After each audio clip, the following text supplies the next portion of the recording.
సంవత్సరాల తరబడి government job కోసం వేచి చూస్తున్నారా? కేవలం 8 నెలల్లో మీ కల నెరవేర్చుకోండి. వెంటనే కింది నంబర్స్‌కి కాల్ చేయండి.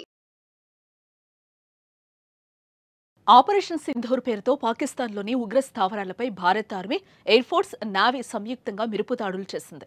పాక్ ఆక్రమిత కశ్మీర్తో పాటు పాకిస్తాన్లోని ఉగ్ర స్థావరాలను ధ్వంసం చేశాయి.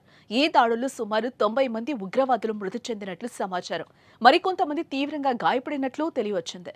ఈ నేపథ్యంలో ఏం చేయాలో తెలియని పరిస్థితిలో పాకిస్తాన్ ఎమర్జెన్సీని ప్రకటించింది. ఎమర్జెన్సీలో ఏమేం చేయాలో కార్యక్రమాలను చేపడుతోంది.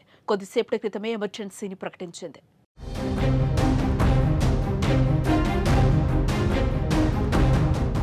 ఆపరేషన్ సింధూర్ దాడి తర్వాత భారత్ సైనికులపై పాక్ సేనలు తిరగబడుతున్నాయి. ఈ ఘటనలో ఇరువైపులా ప్రాణ నష్టం జరిగినట్లుగా సమాచారం. రాత్రి జరిగిన ఆపరేషన్ సింధూర్కు ప్రతీకారంగా పాకిస్తాన్ ఎప్పుడు స్పందిస్తోంది?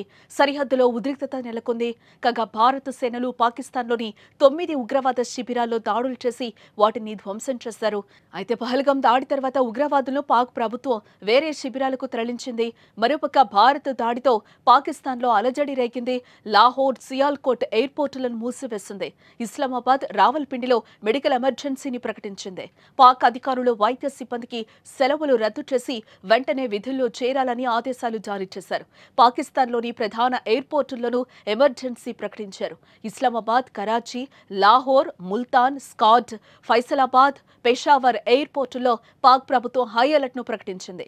ఇస్లామాబాద్ ఇంటర్నేషనల్ ఎయిర్పోర్టును మూసివేయడంతో అక్కడకు చేరాల్సిన ఫ్లైట్స్ ను కరాచీకి మళ్లిస్తున్నారు. పాక్ గగనతలాన్ని పూర్తిగా మూసివేస్తున్నట్లు అధికారులు తెలిపారు. మరోపక్క ఎమర్జెన్సీ సమయంలో ప్రజలు ఎలా ఉండాలనే దానిపై అక్కడ ప్రజలకు శిక్షణ ఇస్తున్నారు. ఈ నేపథ్యంలో ఎక్కడికక్కడ అంబులెన్సులను పాకిస్తాన్ ప్రభుత్వం ఏర్పాటు చేస్తోంది.